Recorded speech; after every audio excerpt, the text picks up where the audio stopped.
Fala galera, ó, mais um podcast Vinhas, que não é o Vinhas, sou eu, né, William Reis, que sai lá diretamente do Rio de Janeiro para entrevistar um montão de gente legal aqui do Rio Grande do Sul, tô me amarrando.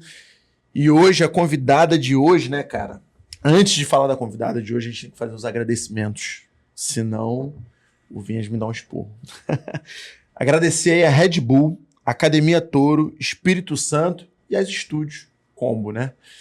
Então hoje a minha convidada, Caroline Moreira, ex-secretária de Estado de Justiça, Cidadania e Direitos Humanos do Rio Grande do Sul, presidenta do Instituto Negras Plurais, CEO das Startups Negras Plurais e especialista em ESG. Que currículo, hein? E eu nem, pra minha honra, ela já me conhecia, eu nem sabia disso. Eu fiquei muito honrado, sério mesmo. Você falou, já te conheço, seu trabalho, não sei o quê. Fiquei muito feliz mesmo. Claro, verdade. mas você é muito conhecido e eu admiro muito o teu trabalho. Eu que fiquei honrada, eu fiquei, meu Deus, eu fiquei até nervosa, deu até dor de barriga. Eu disse, meu Deus, esse homem vai me entrevistar. É uma grande referência para nós, né? Inclusive, eu que sou muito apaixonada por reggae e tudo mais. E o meu marido morou em Cuba, a gente esteve agora há pouco em São Luís do Maranhão e fomos conhecer esse reggae de perto, assim. Para mim é uma honra te ter aqui. Na nossa cidade, né, Porto Alegre, que poucas pessoas sabem o quanto a gente tem aqui muitas pessoas negras, muitas militâncias, muitos ativismos e movimentos de empreendedorismo. E uma dessas pessoas incríveis que eu conheci de Porto Alegre, Rafael Rafuage. Sim, um conheci grande na minha amigo, viagem um que eu grande fiz amigo. nos Estados Unidos com ele. Mas eu posso contar também, foi o primeiro gaúcho que tomou volta lá nos Estados Unidos. Venderam uma ideia pra ele de rodízio de churrasco, ele acreditou, achando que ia ter picanha. Que ia ter... Só tinha alcatra. E eu tenho um vídeo dele, Tênis Picanha, que era uma churrascaria. O nome da churrascaria era Churrascaria Gaúcho, mas os donos eram do Uruguai. Eita, nós! Aí eu tenho um vídeo dele, Tênis Picanha. Mas então não era nem parrilha. Me gusta muito a picanha, quero picanha. É muito engraçado. Eu sou apaixonada, o Rafa é um grande parceiro também, a gente já fez alguns trabalhos juntos, assim, a gente tá sempre junto, né? No fim, a gente acaba sempre se encontrando. Posso chamar de Carol? Por favor, deve. Quem é a Caroline Moreira? Oxe, essa pergunta sempre acontece, mas sempre dá um nó, né? Porque eu acho que eu tô numa fase agora de transição. Primeiro que eu fiz 40 agora e eu estou me sentindo uma quarentona, assim, olha, de uma forma que eu nunca tive tão bem na minha vida comigo mesma, né? Tu é de 8,5, né? Sou de 8,5. Eu também. E? Só que eu faço só novembro. Mas eu quero nesse aniversário, hein? Claro. Eu sou um festão. Então tá. Caroline Moreira é uma mulher ativista, é uma mulher empreendedora, é uma mulher que ama mulheres, ama cuidar de mulheres, ama cuidar do outro. Sou mãe, sou empresária, sou presidenta de instituto, tô escrevendo um livro. E eu sou, assim, eu sou muito multi, né? Não posso dizer que eu sou uma coisa só. Mas eu me definiria realmente como uma consultora de diversidade, inclusão e ESG. Me definiria também profissionalmente como uma liderança negra, feminina, e também como mãe, e essa mulher que cuida muito da ancestralidade e do autoconhecimento como uma ferramenta importante para transcender aí, inclusive, nosso negócio, né? E de tudo que eu falei aqui, você poderia assim, falar pra gente assim, um pouquinho do que você fez, tipo, do seu trabalho na secretaria, de como é ser presidente do Instituto Negras Plurais, se hoje eu quero saber dessa startup também. Você poderia me falar um pouquinho? Claro. Começa tudo com a startup. Na verdade, eu lancei a startup Negras Plurais fazem 6 anos, vai fazer 7 anos esse ano, que veio com o intuito de acelerar negócios entre mulheres negras. Minha primeira formação foi contábeis e minha segunda formação foi filosofia e autoconhecimento. E aí, com esse conhecimento e com o conhecimento de muitas pessoas, com muito network, eu só preciso levar essas mulheres que me ensinaram tanto para ensinar outras mulheres a aprender várias tecnologias, ferramentas de marketing, posicionamento, precificação, que é uma grande questão para nossas mulheres empreendedoras, né? Como elas ascendem socialmente. Então, o meu negócio, ele começa pensando como eu vou fazer, como eu vou ser uma ponte para que essas mulheres tenham, que a gente se emancipe enquanto economia, emancipamento financeiro, que para mim é o meu viés principal. né? A gente tem todos os processos de racismo estrutural, institucional, mas pega muito sempre no nosso financeiro, né? Ainda somos os mais pobres e somos a maior mão de obra e a gente não tem esse recurso nas nossas mãos, né? Somos ainda muito poucos. Então, eu decidi fazer isso, esse movimento, para que a gente pudesse conversar entre mulheres, trocar ideia, uma aprender com a outra, uma ensinar a outra, criar uma rede network. E depois disso, as coisas foram acontecendo, eu fui criando projetos dentro da startup, fui também fazendo projetos para empresas, fiz o projeto Canal Preto do Ministério Público, fui uma curadora do projeto, fiz projetos da Presença também do Ministério Público. E aí, a partir disso, a minha carreira foi indo, foi deslanchando. Criei um aplicativo, né, que é o primeiro aplicativo de mulheres negras da América Latina naquela época. Na pandemia, todo mundo parou e eu criei um projeto que já estava na minha bagagem, já estava pronto, que era Na Crise Sonhe. Era outro nome, quando chegou a pandemia eu mudei para Na Crise Sonhe, para poder trazer as mulheres de volta, para que elas pudessem entender o seu trabalho. Tirar aquele trabalho que às vezes era venda presencial para aquele virtual, né? Que eu já estava trabalhando no virtual já fazia tempo. E aí isso aconteceu e deslanchou, assim, numa pandemia, que o meu negócio cresceu, na verdade. Dentro de casa foi onde eu realmente fiquei conhecida e reconhecida. Foi ali dentro da minha casa, na minha licença maternidade, com meu bebê de 2 meses, que eu consegui, de fato, trazer Negras Plurais para o mundo. Eu já vinha fazendo um processo, né, das Negras Plurais acontecer, mas era tudo muito lento, eram eventos pequenos, 30 pessoas, 40 pessoas. E na pandemia eu consegui mentorar mais de 1 milhão de mulheres no Brasil inteiro.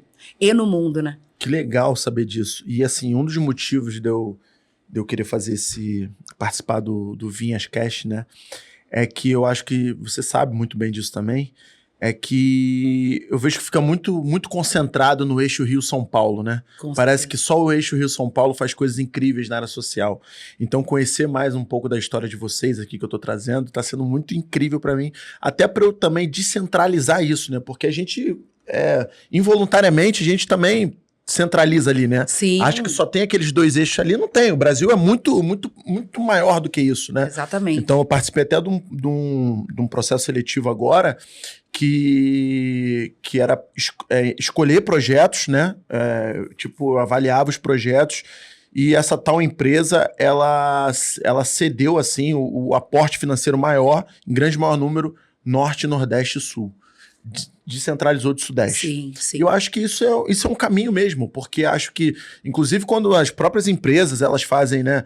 A própria Petrobras fez isso no passado, que era também não manter o mesmo projeto sendo apoiado por muito tempo. Isso é incrível. A gente tem que criar isso, né? Porque o Brasil e o Rio Grande do Sul, né? Para o nosso povo é muito importante, inclusive para o próprio movimento negro, porque o movimento negro começou aqui. Começa aqui. Né? Então está sendo muito incrível participar. Eu estou muito, assim, com muita vontade de conversar com você, saber mais sobre você. O 20 de novembro vem daqui, né? E muita gente ainda não sabe, né? Então, o movimento negro vem daqui. Nossa primeira ministra negra, Luísa Helena de Barros, minha tia-avó, inclusive. Ela também é gaúcha, né? A Lei 10.639 também teve muita parcela dos movimentos aqui do Sul, da parte da educação. Então, a gente tem um movimento muito grande. Pelotas é uma cidade extremamente negra, né? Que é, inclusive, considerada uma das segunda cidade mais negra. Palestrei lá. Exatamente. Lá. Então, assim, isso aqui a gente fica esquecido aqui no Sul, né? E foi, se eu não me engano, foi uma das primeiras a abolir a escravidão. Não tem isso? Não tem isso? Foi, exatamente. Mas a economia circular nas mãos das pessoas negras não está em Pelotas, mesmo que tenha a maioria negra, o dinheiro não está na mão deles, né? Como todo o Brasil, né? Mas, Carol, vou te falar uma coisa. Essa questão do dinheiro, realmente, você falando isso, me lembra muito mais uma vez, do Rafael Zulu, né? O Rafael Zulu, assim, quando eu saí do Afro-Reg, sempre falo isso. Primeira coisa que o Zulu me perguntou, como é que você tá de grana? Todas as vezes que o Zulu me liga, ele fala assim, e aí, como é que você tá de dinheiro, irmão? Como é que tá seus negócios? Porque ele falou, no outro dia a gente conversando, ele falou assim, cara, por muito tempo, pra gente falar de dinheiro, parecia que era um crime. Era um tabu. Sempre foi um tabu. Então, assim, realmente é uma coisa que a gente tem que trazer pra essa... E eu acho que essa galera mais nova, né, essa juventude aí, tá vindo com uma outra cabeça, com uma outra pegada, se preocupando com grana, se preocupando com pra onde vamos. Exatamente. Né? Eu acho que Começa isso é com esse legal. empoderamento através da estética, né? Esse empoderamento através da estética também é uma necessidade de consumo. Então, automaticamente, eu preciso ter dinheiro para consumir, para me sentir pertencente, para botar um bom cabelo, para botar uma boa unha. Então, também nós temos essa questão de confirmação social, que também vem através da economia, né? Então, eu acredito que esses jovens já estão vindo assim, com esse empoderamento, donos de si, querem botar esse cabelo para cima, mas não só isso, como eles vão conseguir se manter. Então, eles vêm pensando muito em dinheiro mesmo, e tá natural esse assunto, né? O meu filho, por exemplo, ele entra em ótica. Outro dia ele entrou e disse: eu quero ver um relógio numa loja ali, bem tudo de ouro. Eu disse: meu filho, esse reloginho aqui, com 8 anos, ele já tem uma autoestima de entrar numa loja e dizer que quer um relógio de ouro. Eu fui ter essa autoestima com 30 e poucos anos, né? Porque eu achava que aquilo ali não era pra mim, que não era uma loja pra eu entrar. Então, as crianças já estão vendo também a nosso corre de uma outra forma. E falar de dinheiro é uma coisa que eu venho falando há muito tempo, né? Primeiro que eu me formei em contábeis, e eu trabalhava cuidando de milhões de dinheiros que nunca era nosso, né? E eu olhava ali numa fatia da parte da parte social ali, sempre tinha um dinheiro que ia sempre para o mesmo lugar, que é uma instituição muito conhecida nacionalmente, e todo o dinheiro de recursos ia sempre para aquele mesmo lugar. Eu fiquei, tá aí, quem é que está cuidando desse terceiro setor? Isso estou falando de 10 anos atrás, eu tenho essa preocupação de terceiro setor, só que eu não sabia como usar isso.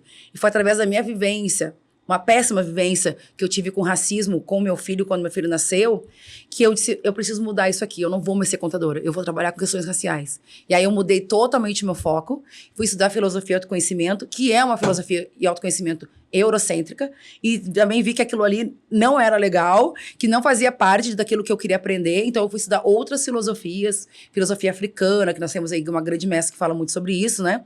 A Catiúcia Ribeiro, mas eu fui indagando na própria faculdade, ali no pós-graduação, na PUC, por que a gente está falando só sobre essa cultura? E essa filosofia aqui, ela não serve?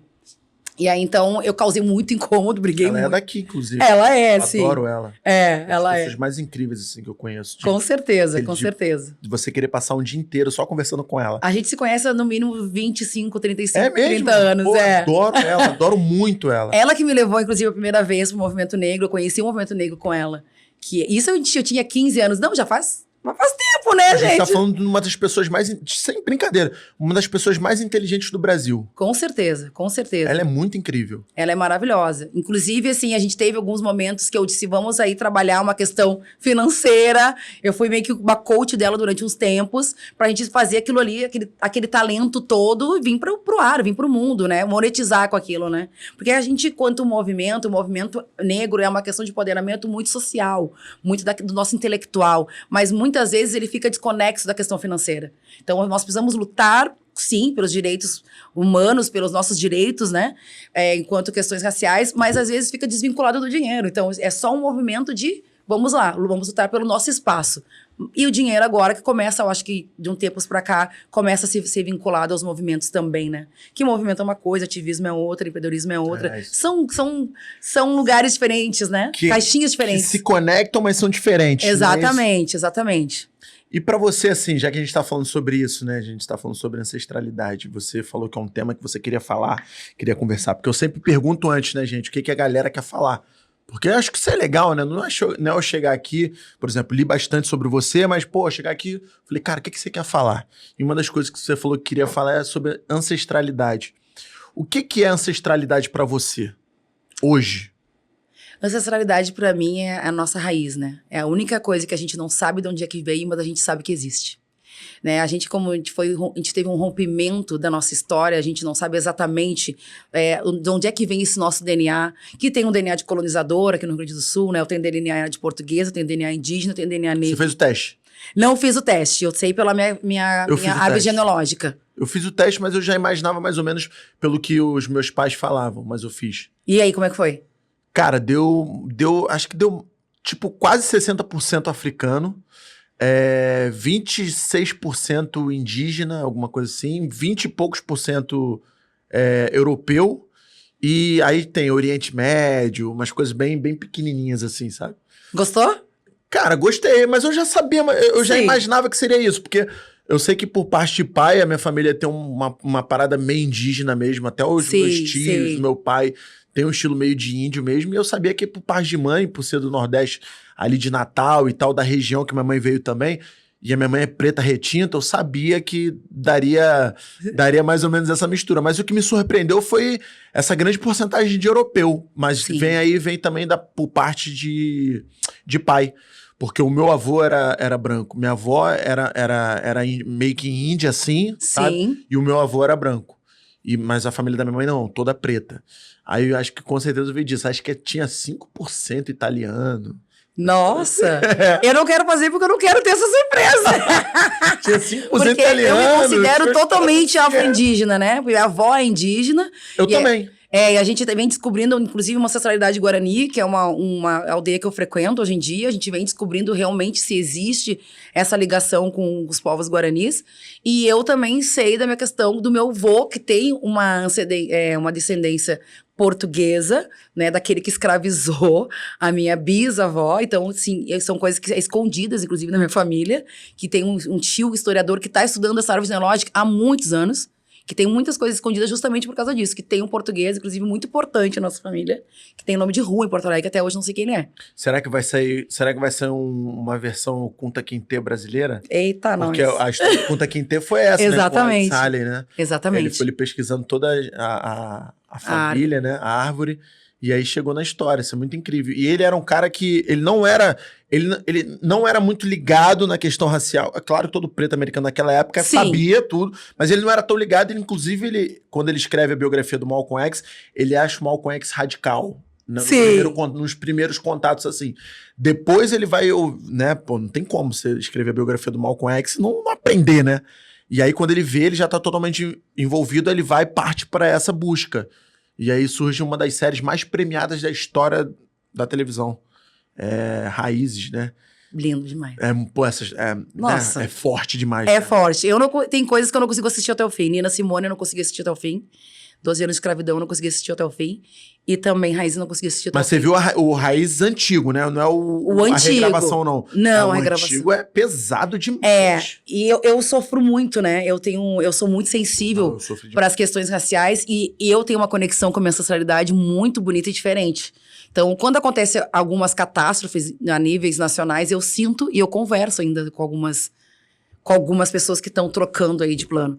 Então, é pesado pra mim. Às vezes eu fico 15 dias sem dormir, assim. Não, e tem umas partes de raízes, assim, que eu sempre penso. E a gente sempre acaba trazendo pra atualidade, gente, né? né? Não, e pra atualidade também. Por exemplo, quando a menina, que é a filha do fazendeiro, que ela pergunta pra mãe, mas pô, se a gente acredita em Deus, se a gente é católico, enfim, se a gente é isso e tal... Por que a gente não ensina a gente, né, segue? Por que a gente não ensina eles a lerem? Por que eles são proibidos de ler? Aí o cara vai ver e diz, não, porque se eles aprenderem a ler, eles vão começar a questionar os direitos deles. Exatamente. É uma política, cotas né? raciais. Exatamente, perfeito. Você traz pra atualidade, são as cotas raciais. Então, é muito legal mesmo. A gente sempre vai se identificando. Eu com Nina Simone, eu disse, meu Deus, eu tô sendo uma Nina Simone. E eu não vou sobreviver se eu continuar sendo uma Nina Simone. E aquilo ali me deu uma virada de chave, isso já faz alguns anos, porque eu tava num processo de militância que eu só queria estar na rua, militando e gritando, e eu sofria demais. E aí todas aquelas dores vinham pra mim também, porque todo mundo dividia as dores comigo.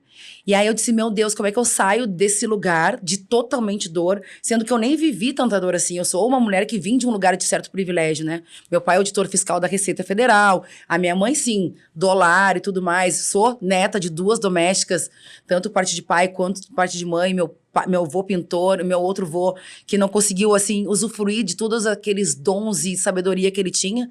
E aí, então, eu tenho um lugar de privilégio. Eu não acessei tanta a extrema pobreza. Mas quando eu entendi, quando eu tive meu afro-surto e que eu entendi que eu era negra na sociedade, a única coisa que eu queria era levantar a bandeira e quebrar todo mundo e fogo nos racistas. Eu não tinha outra ideia. Só que aquilo me maltratou tanto, me maltratou eu mesma dentro do meu próprio interno, assim, dentro do meu... Foi aí que eu fui buscar autoconhecimento, que eu sofria demais. Eu ficava, às vezes, 15 dias de cama. Porque é uma energia. E não é pra todo mundo. E eu percebi que pra mim não era. Né? Eu não podia militar daquela forma. Eu tinha que arrumar uma outra forma de militar. Porque senão eu ia morrer. E tanto que hoje em dia eu sou hipertensa desde os 36 anos. Eu sou pré-diabética desde os 36 anos. Eu sou um pouco mais novo hipertenso. É. Minha mãe e meu pai são, né? O meu pai e minha mãe acho que eu também descobri são. com 32, 33. E que é inclusive uma herança nossa enquanto pessoas exatamente. negras, né? A pressão alta e tudo mais. Hoje é controlada com atividade física. Toma uma dosagem mínima de remédio, mas atividade física e alimentação. Sim. E meus hábitos, nunca mais tive problema com pressão. Eu também não. Também tô nessa mesma vibe. Agora há pouco, inclusive, emagreci 25 quilos. Parece que eu até vou precisar parar de tomar um remédio, que a minha pressão tá até ficando baixa. E assim, quando a gente fala assim de ancestralidade e tal, a sua veio tardia. O seu contato com ancestralidade veio tardio? Ou alguém na sua família, por exemplo, eu tinha já o meu contato com ancestralidade desde os meus 6 anos, que minha avó já me levava pro terreiro de candomblé. Sim. Por mais que eu não entendi aquilo, já era um contato meu com a minha ancestralidade. Você sempre teve esse contato ou ele veio tardio? Eu sempre tive também esse contato, porque aqui no Rio Grande do Sul a gente é batuqueiro, né? A gente tem uma religião específica que se chama nação. E inclusive, explica um pouco sobre isso. Tá, vou explicar. No Rio Grande do Sul, a gente tem 65 mil terreiros registrados. E nós temos uma religião específica, que não deixa de ser uma sincronização com Umbanda, com nação e com candomblé, que se chama nação mesmo, e que a gente chama isso de batuque. É uma religião que só tem no Rio Grande do Sul. Que tem o Iorubá, tem nação, tem vários tipos de nação. E eu conheci essa nação, mas sem saber o que era, com a minha mãe me levando para tomar passe no final do ano, passando a galinha, né? E eu sem entender muita coisa. E ao mesmo tempo eu ia na igreja com a minha avó, e ao mesmo tempo eu ia em tudo. Com 18 anos, eu fui convidada, a partir de um sonho de uma amiga, para eu ir no centro espírita. E aí foi a minha primeira vivência espiritual. Aí eu cheguei lá e aí eu percebi que eu recebia, né, entidade. E aí, dali, eu nunca mais desisti desse lugar, né? Aí eu fui espírita durante uns anos, fiz escola de médiuns, e através de sonhos eu fui encaminhada para uma casa de povo cigano, e também fui do povo cigano por um tempo, depois fui encaminhada, que eu sempre digo que eu fui encaminhada pela própria ancestralidade, para visitar e vivenciar experiências espirituais. Porque eu vivencio isso até hoje. Diversos lugares onde eu vou, eu sempre tenho uma vivência espiritual. Estive em Porto Seguro, na aldeia dos Pataxós, e eu tive uma vivência espiritual lá. Eu estive em São Luís do Maranhão e eu tive uma vivência espiritual lá. Eu estive na África do Sul e tive uma vivência espiritual lá. Então eu entendi que a ancestralidade, ela habita em cada lugar que a gente estiver, ela vai se conectar com uma energia, né? Porque tá tudo aqui, né, na gente, no nosso DNA, no nosso sangue.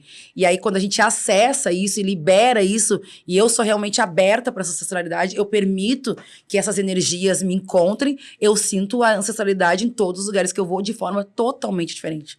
De forma mágica, assim, eu me emociono muito, eu vivencio aquilo. Quando eu vou na aldeia dos Guaranis, não é uma ancestralidade negra, não é uma ancestralidade candomblecista, é uma ancestralidade daquela terra, daquela natureza, da mãe natureza mesmo. E eu vivencio aquilo de uma forma muito natural, assim, parece que eu sempre vivi. E depois de um tempo eu fui estudar ancestralidade, e hoje em dia eu sou médium, né? Eu já sou médium desde os 18. Mas eu sou médium, inclusive estou me preparando para trazer os meus guias, né, para minha casa, dia 5 de abril. Eu vou receber já as minhas entidades, meu povo de Exu, de Quimbanda na minha casa, onde eles vão ter a sua nova morada. Mas eles moram na casa do meu pai de santo. Eu tenho algumas pessoas que cuidam de mim espiritualmente, e eu acredito numa forma muito holística de ser religião. Porque eu acredito no povo cigano, porque eu já vivi ele. Eu acredito no espírita, porque eu já vivi ele. Eu acredito no holístico, eu acredito nos mestres ascensionados, eu acredito em São Miguel, eu acredito no católico. Cara, você parece comigo nisso aí, hein? Eu também sou essa confusão danada. Eu acredito que a gente está entrando numa nova era espiritual, onde as religiões, elas fazem parte do nosso todo. A gente não está mais vendo algo, eu só posso fazer essa religião, né? Não é mais assim. Ser eclética. Eclética espiritualmente, mas eu sigo uma linha, né, Sim. que é de Umbanda e Quimbanda, que é a linha onde eu me fortaleço espiritualmente, que é a linha onde eu faço um processo de crescimento espiritual e evolução espiritual, e onde eu também me dou para o outro, né? Como médium, eu dou passe, eu faço todas as minhas partes espirituais para o outro. Isso é onde eu cultivo semanalmente, onde eu faço meus rituais, mas eu também tenho meus rituais que são da África que eu trouxe. Eu tenho os rituais que eu faço que são da minha própria intuição. Então, a ancestralidade, ela caminha comigo nesses diversos lugares, porque eu não posso ser apenas uma mulher de candomblé ou de batuque, porque eu também não tenho que respeitar o lugar da minha veia indígena, da minha veia cigana, de todas essas outras veias que eu sei que também me habitam. Então, minha ancestralidade, ela é bem holística. Eu também, assim, depois que eu fui pro Afro Reggae, né? Isso também foi muito também através da influência do José Júnior. Eu tenho também uma ligação hoje eu tenho uma ligação também muito forte com o hindu, com a religião hindu, né? Não é à toa que eu tenho um Shiva aqui tatuado, tenho um Ganesha, né? E eu também sou muito conectado, assim, sempre antes. Hoje eu faço sempre antes dos meus eventos, né? Hoje eu tô produzindo eventos, né? Saí do Afro Reggae, hoje eu produzo muito mais eventos. E sempre antes dos meus eventos e depois eu sempre escuto um ponto de Exu, um Hare Krishna, uma música da Igreja Católica. Eu sempre vou me conectando, assim, me potencializando espiritualmente para encarar aquilo ali. Porque ainda mais quando a gente trabalha com noite, né? A energia da noite, né? A gente sabe como é que é muito pesada. Então... eu sempre tô também me reconectando sempre com as religiões, mas quem me reconectou com o candomblé foi o Ivani dos Santos, né? Porque assim, eu cresci no Complexo Alemão, a minha avó era de terreiro, só que aí o que aconteceu no Rio de Janeiro? Década de 90 tinha muitos terreiros de candomblé, casas de umbanda nas favelas. Sim. Nos anos 2000 teve uma grande invasão das igrejas evangélicas, e com isso alguns evangélicos fizeram a cabeça dos traficantes para tirarem aquelas religiões de matriz africanas daqueles lugares, que eram também os projetos sociais daqueles lugares. Com certeza. E aí quando sai aquilo ali, a minha avó se converte, vira evangélica, e eu perco todo o contato, porque o único contato que eu tinha era com ela. Só que minha avó, ela vira uma evangélica, ela nunca falou mal das nossas religiões, sempre respeitou, sempre continuou assim, virou evangélica, mas nunca falou, coisa do diabo, essas coisas, essas falácias que a gente vê por aí, essa intolerância religiosa. E aí, quando eu vou também para o Afro Reggae, eu conheço o Ivani dos Santos, quando eu começo a me interessar pelas questões raciais, e aí eu me reconecto com o candomblé. E aí, depois, também eu vou me conectando também com outras religiões. Então, o Ivani dos Santos tem um papel importantíssimo assim, na minha vida. É um cara assim que, inclusive, a gente já mediou essas questões de intolerância religiosa com tráfico. A gente tem várias histórias. Então, assim, é um cara que eu levo com muito carinho no meu coração. As religiões de matriz africana são políticas, né? Não são apenas religiões, né? Elas lidam realmente com... Eu conheço diversas casas de religião que fazem doação de marmita, né? Inclusive o próprio passe, a própria festa de religião, a própria sessão, ela não deixa de ser um trabalho político, né? Onde ela vai limpar aquelas cargas do dia a dia e vai deixar a pessoa pronta para a semana. Então, eu acredito que as religiões elas têm um papel fundamental. Hoje em dia, eu não me considero só religiosa, como eu me considero espiritualista, como eu me considero holística, como eu considero esse mundo aí de opções, porque eu sempre fui muito eclética em tudo na minha vida, né? Tanto que quando eu criei Negras Plurais, eu pensei nisso. Que são as mulheres que vão acessar esse conhecimento. E quando eu abri a primeira vez Negras Plurais, eu tinha mulheres crentes, candomblecistas, católicas, ateias, budistas, todas ali, mulheres negras, todas se encontrando e se sentindo parte de um lugar. Porque às vezes a gente vai colocando cada negócio nas suas caixinhas e raramente a gente se encontra e vê que tá tudo igual. Né? Tem milhões de evangélicas que fazem as mesmas coisas que a gente. Inclusive, igreja evangélica eu acho muito parecida com casas de religião, né? Uhum. Embora, né, você está falando sobre evangelismo, mas eu tenho as minhas dúvidas, né? Que é só uma forma de dar nomes diferentes, né? A energia é a mesma. Você falou aí da questão do autoconhecimento, né? Quando você teve o seu autoconhecimento, tudo mudou na sua vida. Como isso te ajudou? Conta assim um pouco pra gente. Então, eu sempre fui uma pessoa muito revoltada, tá? O meu apelido era rebelde sem causa, né? Eu era uma pessoa muito descredibilizada por todas as pessoas. Tanto os meus amigos, tanto a minha família. Ninguém acreditava que um dia eu ia dar certo, tá? Tipo, as pessoas nunca acreditaram no meu potencial, mas eu acreditava de uma forma muito grande que eu ia dar certo no que eu quisesse que fosse dar certo. Mas eu ainda não sabia o que era aquilo. E aí, quando eu me deparei com essas questões raciais do meu filho... Eu fiquei muito deprimida, óbvio. Eu tive uma depressão muito profunda e eu fui viver uma reforma íntima. Essa reforma íntima aconteceu comigo com a literatura. Eu peguei muitos livros sobre espiritualidade, sobre física quântica, sobre várias questões. E um livro específico de reforma íntima que falava sobre esse autocuidado e esse autoconhecimento. Eu achei tudo meio estranho, mas eu fui estudar. E aí eu fui participar fui conhecendo várias ferramentas, PNL, Enneagrama, fui aprendendo também um pouco sobre cabala judaica. Eu fui entendendo tudo isso como uma ferramenta, que para mim a espiritualidade também é uma ferramenta de autoconhecimento, né? Uma das mais poderosas, inclusive, se não a mais poderosa.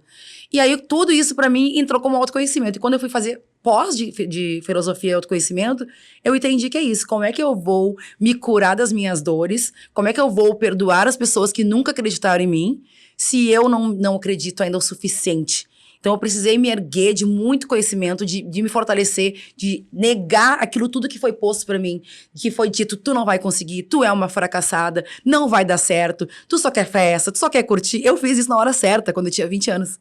Mas quando eu tomei a decisão de ser uma empresária de sucesso, eu deixei toda essa bagagem e ela continuava comigo. Continuava aquelas palavras, fracassada. Continuava aquela passada, não vai dar certo.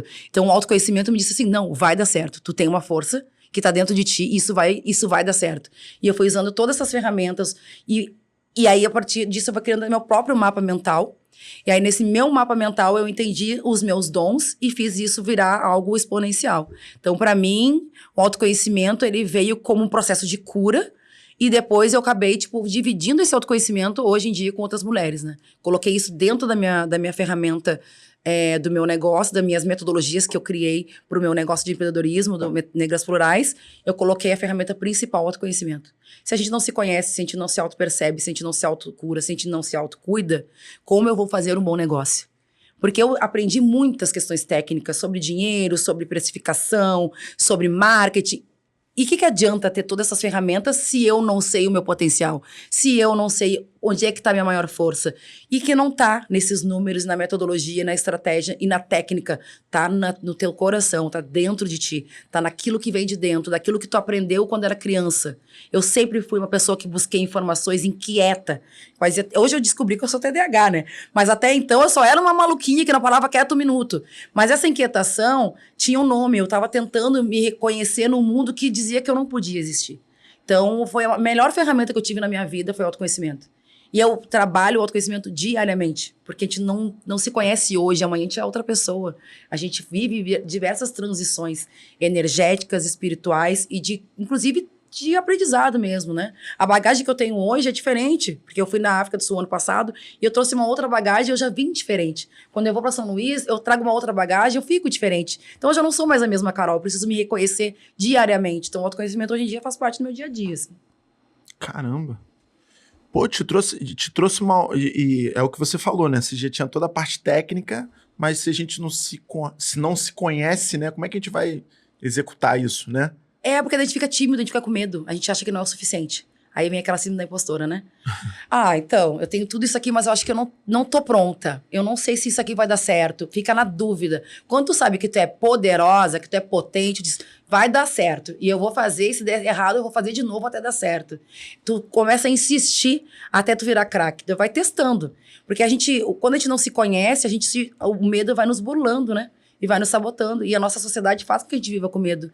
O nosso DNA é um DNA fragmentado de autoestima, é um DNA fragmentado de coragem, muitas vezes, de dar alguns pulos a mais, porque a gente não sabe onde é que a gente vai cair, porque a gente tem medo, com razão, né? A gente tem medo com razão de que a gente não pode arriscar tanto, porque se a gente perder, a gente perde tudo. A gente não perde uma parte do bolo, né? A gente perde tudo. Então, nossos passos têm que ser totalmente estratégicos. A gente não tem esse direito de vamos testar ali com, não sei, 10 mil reais, quanto a gente tem, né? Que é muito raro de conseguir 10 mil reais para começar um negócio.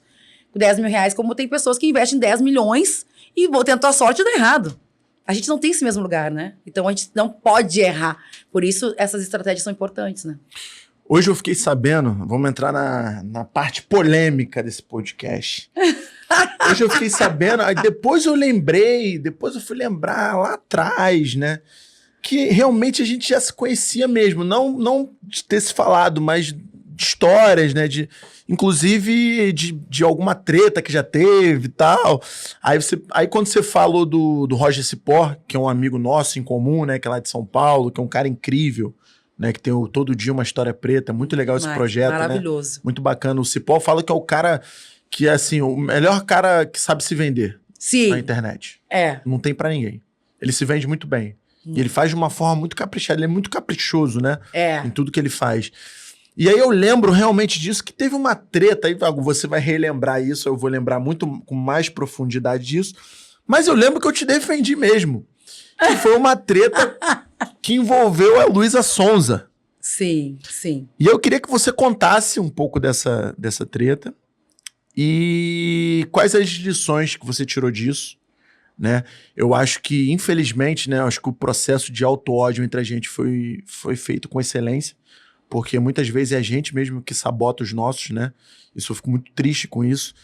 E eu sou um cara que fala o que pensa, né? Então, assim, eu não falo que as pessoas acham que é legal você se posicionar desse jeito. Não. Cara, se eu achar que a pessoa tá certa, eu vou falar, cara, eu acho que ela tá certa. E no seu caso, que eu lembrando, puxando aqui na memória, quando o Cipó me contou da história e ele foi uma das pessoas que te defendeu, eu lembro que eu te dei a razão também. Mas relembra essa história aí pra gente, o que aconteceu, como foi e as lições disso. Vou começar um pouquinho antes dessa história, porque eu nunca contei essa história em lugar nenhum. Eu não quis dar entrevista pra ninguém, porque eu mandei mais de 300 releases pedindo ajuda pro Rio Grande do Sul. Eu fui uma das grandes ativistas, inclusive, desse movimento das enchentes. Eu ajudei 150 mil pessoas com ajuda de direita, de esquerda, de branco, de preto, de racista, de não racista. Então, quando a gente está falando de uma emergência climática, onde os meus parentes foram atingidos, onde os meus amigos foram atingidos e onde eu tenho uma veia social muito grande, para mim, o dinheiro não tem mais nenhuma... Nunca teve. Mas nesse caso específico, era uma emergência, era uma urgência. A gente precisava de ajuda. E todas as ajudas eram bem-vindas. Nisso, eu tinha um instituto que eu tinha feito ele há 2 anos atrás e eu nunca tinha aberto meu Instituto Negras Plurais. Ele ficou em stand-by, para algum momento eu abri ele. Fui ser secretária de Direitos Humanos, fui fazer outras coisas, deixei ele em stand-by. Quando chegou a enchente, eu disse assim, eu preciso fazer alguma coisa. Eu vou abrir meu instituto à disposição do Rio Grande do Sul para que a gente possa receber nominalmente as cargas que gostariam de mandar para mim. Por eu ser conhecida, um pouco conhecida, e as pessoas acabarem tendo uma certa credibilidade, por eu recente ter saído do governo também, as pessoas queriam me mandar caminhão de água, queriam me mandar caminhão de colchão, queriam me mandar... Só que precisava ter nota fiscal, precisava ter CNPJ, eu tinha tudo certinho. Então, eu peguei, coloquei meu CNPJ à disposição, pedi Pix, que nem uma condenada, fui no auge da minha vulnerabilidade, chorava quase todos os dias na internet, coisa que eu nunca fiz na minha vida, porque eu nunca gostei de me expor, né? Eu sempre fui meio reservada em relação às redes sociais, mas o nível de estresse que eu vivi, das ligações que eu recebia 24 horas e do movimento que eu e meu grupo fez, eu precisava de todas as ajudas. Nisso, o Scooby, a Preta Rara fez um history dizendo que a Caroline Moreira do Rio Grande do Sul precisava de ajuda. O Scooby viu o Instagram dela e falou para Luísa Sonza me ajudar. Porque ele estava na água e ele não tinha como me ajudar. E fiquei sabendo que tem um projeto de uma menina lá que está arrasando, quebrando tudo, super organizada. Que em 7 dias a gente montou uma gestão de logística de doação, como se a gente se tornasse praticamente um supermercado. A gente tinha um WhatsApp para as pessoas ligarem e fazerem seus pedidos. A gente tinha um telefone específico para as pessoas fazerem uma ligação e quando elas não conseguiam fazer no WhatsApp. E a gente separava os pedidos, fazia uma lista, separava e entregava. A gente tinha caminhão, a gente tinha tudo. A gente tinha até helicóptero à nossa disposição e barco para ajudar as pessoas. E aí... o pessoal da equipe da Luísa Sonza me ligou e disse, oi, tudo bem? Carolina Scooby falou que a gente tinha que te ajudar porque tu tá fazendo um projeto lindíssimo aí. Eu disse, preciso mesmo, preciso de tantos colchões. E me mandaram 500 colchões. Preciso disso, me mandavam. E eles ficaram me ajudando durante todos esses meses. E a gente não divulgou nada, a gente não falou nada, a gente ficou quietinho na nossa. Chegou um momento que eu disse, como é que a gente vai pensar no depois, né? Quando a gente pensou no depois, eu criei um projeto, que é o Hub Pluralidades, que eu te trouxe agora, que é um projeto de reconstrução. Como é que a gente vai reconstruir vidas depois de perderem tudo? Então, além da doação assistencial, como é que a gente vai pensar no profissionalismo, no empreendedorismo, né, no próximo passo? E aí, a Luísa Sonza veio e disse, eu quero ser madrinha desse projeto, mas não precisa botar meu nome nem nada. Eu disse, eu faço questão que tu seja minha embaixadora, porque isso vai dar credibilidade para as marcas me ajudarem. E coloquei como ela embaixadora do Instituto para o caso das enchentes, para o projeto específico das enchentes. As pessoas não leram, como entendendo sempre que ela era madrinha do Negras Plurais, que é uma coisa diferente, é outro CNPJ, porque sim, eu estava usando realmente o Instagram da Negras Plurais, porque a gente não tinha tempo, a gente estava com a mão na massa, pé na lama, de ficar mudando rede social naquela hora, e aí criou o hate da vida. E foi horrível, foi uma situação bem horrível, eu estava em São Paulo, sozinha, num hotel, eu tive uma crise de pânico muito violenta, porque eu sofri muita violência, e me chamaram de coisas horríveis, e eu perdi meu voo, porque eu não consegui pegar avião, eu fui parar numa clínica psiquiátrica, eu cheguei em Porto Alegre e fui parar numa clínica, eu não conseguia nem caminhar, porque eu fiquei meio que... meu corpo parou, fiquei na cadeira de rodas um dia, e eu não quis tocar nesse assunto, porque eu achava que, assim, a minha empresa, quem cuidou dela sempre fui eu. Quem pagou o preço por ser quem eu sou sempre fui eu. Em nenhum momento, as diversas pessoas que me criticaram estavam ao meu lado. Então, eu não tinha que justificar nada, porque sob as decisões da minha empresa, quem toma sou eu, e eu me responsabilizo por isso. Então, eu não justifiquei nada, e ela continua como embaixadora, e a gente continua tocando um projeto que vai ser lançado em breve, e ela está trazendo diversas marcas para ajudar vítimas do Rio Grande do Sul. Mulheres e jovens, para a gente poder fazer curso de inglês, curso de programação, curso de manicure, curso de gastronomia, vários cursos que vão ser doados para essas famílias que ficaram sem trabalho, sem dinheiro. Por isso que é importante a gente não só ler a primeira, sai a matéria, a gente só lê aquilo ali, né? É ler a matéria toda, gente. Isso é muito importante, porque fake news é muito ruim, né? E pode prejudicar e até fisicamente, mentalmente as pessoas, né? Que foi o seu caso que aconteceu, que você falou aqui agora. Se as pessoas lessem, talvez não faria esse equívoco que teve com você. Exatamente. E na verdade, assim, o que é uma embaixadora? Uma embaixadora é uma pessoa que representa a marca. Ela Sim. não é a marca. Ela representava o instituto, não minha marca pessoal. Quem representa minha marca sou eu. Né? E eu convidei também muitas pessoas negras para serem embaixadoras, madrinhas, e todo mundo que estava ajudando outros projetos. Então, eu tentei, e tentei muito, não foi pouco não. Eu me humilhei. E aí, quando aconteceu isso, virou uma chave na minha vida que eu aprendi, a partir de agora eu vou cuidar de mim. Dali eu comecei meu processo de emagrecimento, emagreci 25 quilos. Dali eu comecei outro processo de autocuidado, de olhar pra mim, de fazer procedimento estético, de botar a boca, de cuidar de mim. Porque eu cuidei muito tempo desse coletivo e eu me senti... Não digo que eu me senti mal, mas eu disse, poxa, eu cuidei desse coletivo o tempo inteiro, eu sempre fiz isso pensando nesse coletivo, e agora eu tô sozinha. Eu tô com a minha família e com os meus amigos. Eles continuam comigo. Então, por eles, eu vou continuar, porque foi bem difícil. Foi bem difícil, eu pensei em encerrar meu projeto e tudo mais, mas a gente segue, né? Porque a gente sabe o nosso propósito. Já quero te fazer um próximo convite, porque hoje o nosso tempo terminou, infelizmente. Se você toparia uma segunda parte desse papo aqui, porque eu acho que eu tenho muita coisa. Agora já tem um montão de perguntas aqui pra você que eu não consegui fazer. Mas assim, já que a gente vai terminar, e assim, eu gosto mais, o intuito desse podcast aqui é que as pessoas falem mais do que eu, né? Só de fazer essa provocação. Eu queria saber, assim, quais os próximos planos seus, assim, de carreira, de vida pessoal, que você falasse um pouco pra gente finalizar isso. Então, eu já venho há uns 5 anos investindo na minha carreira de palestrante, que é o meu lugar onde eu tenho mais conforto. Eu digo que eu sou uma artista frustrada. Eu queria ser cantora. Como eu não pude ser cantora, eu me tornei uma palestrante, onde eu também levo a minha voz de uma outra forma, mas de uma forma propositiva, intencional, para a mudança que eu acredito que a gente precisa na sociedade, que é fazer provocações dentro do mercado corporativo e empresarial. Então, eu estou focando muito na minha carreira empresarial, dando palestras e consultorias.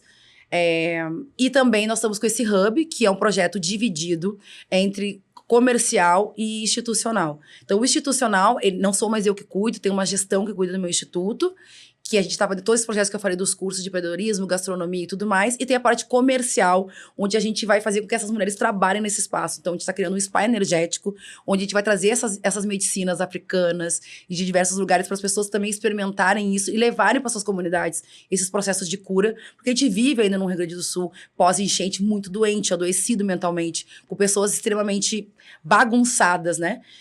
Espiritualmente também falando, porque morreu muita gente aqui. E a gente precisa olhar, pelo menos, eu pensei assim, como é que eu vou fazer uma diferença? Só ensinando? Não, eu quero ensinar e também quero curar. Quero ser parte dessa cura. Não sou eu que vou ser essa mestre, mas organizei o projeto para isso. E é uma cafeteria ancestral, no qual a gente quer trazer cafés de quilombos, terreiros, de aldeias, legal, que é uma cafeteria para a gente também trazer o nosso café para ser vendido, além de um estúdio de podcast que a gente está criando para contar a história dessas pessoas lá. Então o próximo vai ser lá. Próximo já vai ser lá. Fechado. E também é o spa, o curso de programação em inglês para jovens, de comunidades. Então, esse é o hub. A Caroline Moreira, palestrante, escritora, e o Negras Plurais está em stand-by até a gente montar aí um novo projeto, e eu deixei ele em stand-by porque eu não consigo tocar tudo ao mesmo tempo. Mas, no momento, são esses os meus planos e é o que já está acontecendo atualmente. Carol, muito obrigado. Que pena que a gente tá com o tempo reduzido aí por causa dos imprevistos da vida. Nem me fala! A gente é correria o tempo todo, a gente sabe o que acontece, né? Sim. Mas assim, muito obrigado, cara. Eu gostei muito de conhecer. Que bom que o Rafael te indicou, assim, pra... Eu sou muito grata. Pra vir aqui, porque eu falei assim, cara, Rafa, me indica alguém, uma mulher foda pra eu falar aqui, pra eu conversar, pra eu trocar ideia. Ele falou assim, cara, Carol Moreira, pode chamar que ela manda bem demais. Obrigado, você estava na semana do seu aniversário, mas mesmo assim você me deu muita atenção. Imagina. Sempre muito cuidadosa. Pô, obrigado. Ó, o que você precisar também lá no Rio, pode contar comigo. Eu faço um trabalho também com a Combo, que na Feijoada com Samba, que é voltado para ESG. A gente vai trocar ideia também, para ver se a gente consegue também trabalhar junto, te trazer para esse projeto que é maravilhoso. O último deu 22 mil pessoas e foi muito incrível. A gente fez várias ações legais e esse ano a gente pretende continuar. Mas muito obrigado. Eu que agradeço, sou muito grata à ancestralidade por ter nos conectado, né? A ancestralidade que fez essa escolha de a gente se encontrar aqui hoje para poder contar a minha história, é a primeira vez que eu conto. E esse presente é justamente isso. A nossa café vai ter os copos vão ser todos sustentáveis e a pessoa volta com o café, o próprio copo no outro dia e toma um café mais barato, trazendo o copinho que a gente vai dar para as pessoas. Que legal. E outras baguncinhas que a gente tá criando aí. Então, tudo pensando nisso.